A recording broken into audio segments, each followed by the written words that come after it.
അസ്സലാമു അലൈക്കും വറഹ്മത്തുള്ളാഹി വബറകാതുഹു. ഖുർആൻ പ്രഭാതം 21. ബിസ്മില്ലാഹിർ റഹ്മാനിർ റഹീം. ഖുൽ അഊദു ബിറബ്ബിൻ നാസി മലിക്കിൻ നാസി ഇലാഹിൻ നാസി മിൻ ശർറിൽ വസ്വാസിൽ ഖന്നാസ് അല്ലദീ യുവസ്വിസു ഫീ സുദൂരിൻ നാസി മിനൽ ജിന്നത്തി വന്നാസ്. സ്വദഖല്ലാഹുൽ അലിയ്യുൽ അദീം. പ്രിയപ്പെട്ട കൂട്ടുകാരെ, വിശുദ്ധ ഖുർആനിലെ സൂറത്തുൻ നാസ് എന്ന അവസാനത്തെ അധ്യായമാണ് ഇന്ന് നാം ചർച്ച ചെയ്യുന്നത്.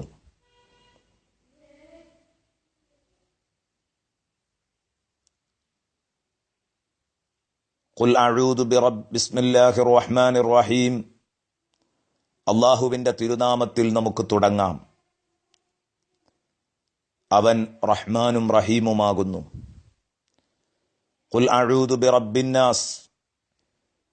നബിയെ തങ്ങൾ എപ്പോഴും പറഞ്ഞുകൊണ്ടിരിക്കണം, അഥവാ പ്രാർത്ഥിച്ചുകൊണ്ടിരിക്കണം എന്നർത്ഥം.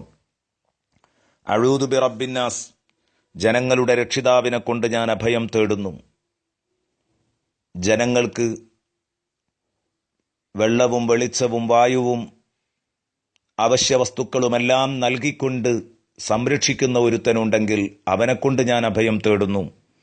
മലിക്കിന്നാസ്, ജനങ്ങളുടെ അധികാരം കയ്യിലുള്ള മഹാരാജാവ്, അങ്ങനെ ഒരുത്തനുണ്ടെങ്കിൽ അവനും അള്ളാഹു തന്നെയാണ്. അപ്പം ജനങ്ങളുടെ രാജാവിനെ കൊണ്ടും ഞാൻ അഭയം തേടുന്നു. ഇലാഹിന്നാസ്, ജനങ്ങൾ ആരെയൊക്കെയോ ആരാധിക്കുന്നുണ്ടെങ്കിലും യഥാർത്ഥ ആരാധ്യനായിട്ടൊരാളുണ്ടെങ്കിൽ അതും അള്ളാഹുവാണ്. അപ്പോൾ ജനങ്ങളുടെ ആരാധ്യനായ, യഥാർത്ഥ ആരാധ്യനായ അള്ളാഹുവിനെ കൊണ്ടും ഞാൻ അഭയം തേടുന്നു. മിൻ ശർറിൽ വസ്വാസിൽ ഖന്നാസ്, മനുഷ്യദൃഷ്ടികളിൽ നിന്ന് മറഞ്ഞു നിൽക്കുന്ന, മനുഷ്യ ദൃഷ്ടികൾക്ക് പിടുത്തം കൊടുക്കാത്ത അവൻ നമ്മെ കാണും, പക്ഷേ നമ്മൾ അവനെ കാണില്ല. ഇതാണ് പിശാച്ചിന്റെ സ്വഭാവം. അതാണ് അൽ ഖന്നാസ്, മനുഷ്യദൃഷ്ടികളിൽ നിന്ന് മറഞ്ഞു നിൽക്കുന്ന, അൽ വസ്വാസ് എന്ന നാമത്തിൽ അറിയപ്പെടുന്ന, ദുർബോധകൻ എന്ന പേരിൽ അറിയപ്പെടുന്ന പിശാച്ചിന്റെ ഉപദ്രവത്തെ തൊട്ട്. അല്ലദീ യുവസ്വിസു ഫീ സുദൂരിന്നാസ്, അവൻ ജനമനസ്സുകളിൽ എപ്പോഴും ദുർബോധം നടത്തിക്കൊണ്ടേയിരിക്കും. പിശാച്ചിന്റെ ഏർപ്പാടാണ്, അവന്റെ പണിയാണ് മനുഷ്യ മനസ്സിൽ വേണ്ടാത്ത ദുർബോധങ്ങൾ നടത്തിക്കൊണ്ടിരിക്കുക എന്നത്. ഈ പിശാച്ച് ആരാണ്? മിനൽ ജിന്നത്തി വന്നാസ്, മനുഷ്യവർഗത്തിലുമുണ്ട് ഭൂതവർഗത്തിലുമുണ്ട്. ഭൂതവർഗത്തിൽ മാത്രമല്ല പിശാച്ചുള്ളത് എന്നർത്ഥം, മനുഷ്യവർഗത്തിലുമുണ്ട് പിശാച്ച്. ആരാണ് മനുഷ്യവർഗത്തിലെ പിശാച്ച്? ഭൂതവർഗത്തിലെ പിശാച്ചിന്റെ പണിയെടുക്കുന്ന മനുഷ്യനാണ് മനുഷ്യവർഗത്തിലെ പിശാച്ച്. ഇതെങ്ങനെ ബോധ്യപ്പെടും? പിശാച്ചിന്റെ പണി എന്താണെന്ന് തിരിച്ചറിയണം. പിശാച്ച് പറഞ്ഞത് ലാ ഖുഉദന്ന ലഹും സിറാത്തക്കൽ മുസ്തഖീം. പടച്ച റബ്ബിനോട് പിശാച്ച് പറഞ്ഞു, തീർച്ചയായും നിന്റെ നേരായ വഴിയിൽ നിന്റെ ജനങ്ങളെ കാത്ത് ഞാനിരിക്കും, അവരെ പിഴപ്പിക്കാൻ എന്ന് പറഞ്ഞെങ്കിൽ നല്ലത് മുടക്കലാണ് പിശാച്ചിന്റെ പ്രധാന വേല. അപ്പോൾ തിന്മ ചെയ്യിക്കലോ, അതിന് പ്രചോദിപ്പിക്കാൻ ഓരോ മനുഷ്യനും അവന്റെ ശരീരത്തിന്റെ ദാഹങ്ങൾ, ശരീരേച്ഛകൾ തന്നെ എമ്പാടുമുണ്ട്.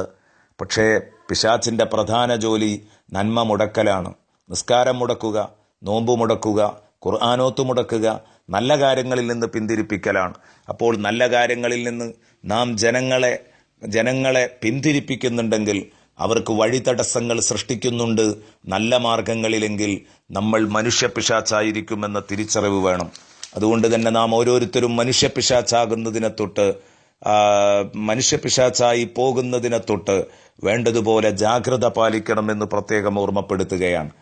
ഏതാവട്ടെ, ഈ സൂറയിൽ അള്ളാഹു റബ്ബുൽ ഇസ്സത്ത് നമ്മളോട് അവതരിപ്പിക്കുന്നത് തീർച്ചയായിട്ടും പൈശാചിക ദുർബോധത്തിന്റെ ആഴവും പരപ്പുമാണ് ഇതിലൂടെ നമ്മെ പ്രമേയമായി അവതരിപ്പിച്ച് പഠിപ്പിക്കുന്നത്. പിശാച്ചിന്റെ ഉപദ്രവത്തെ തൊട്ട് അഭയം തേടുമ്പോൾ അള്ളാഹുവിന്റെ വിശേഷണങ്ങൾ 3 തവണയാണ് പറഞ്ഞത്. റബ്ബുന്നാസ്, മലിക്കുന്നാസ്, ഇലാഹുന്നാസ്. അതേസമയം ഇനി തൊട്ടു മുമ്പിലത്തെ അധ്യായം ഇൻഷാ അല്ലാഹ് നമ്മൾ പിന്നീട് ചർച്ച ചെയ്യും. അവിടെ മിൻ ശർരി മാ ഖലഖ്, അള്ളാഹു പടച്ച മുഴുവൻ വസ്തുക്കളുടെയും ഉപദ്രവത്തിൽ നിന്ന് അഭയം തേടുമ്പോൾ അള്ളാഹുവിന്റെ നാമവിശേഷണം ഒരൊറ്റ തവണ മാത്രമാണ് പറഞ്ഞത്. ബി റബ്ബിൽ ഫലഖ്.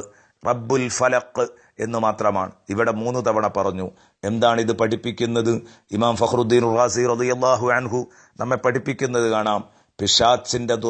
പൈശാചിക ദുർബോധം എന്ന് പറയുന്നത് മറ്റു ദുരന്തങ്ങളെക്കാൾ, മറ്റു അപകടങ്ങളെക്കാൾ 3 ഇരട്ടി വർദ്ധിച്ചതാണ് എന്നാണ് ഇത് നമ്മെ പഠിപ്പിക്കുന്നത് എന്ന് ബഹുമാനപ്പെട്ട മഹാന്മാർ നമ്മെ പഠിപ്പിക്കുന്നത് കാണാം.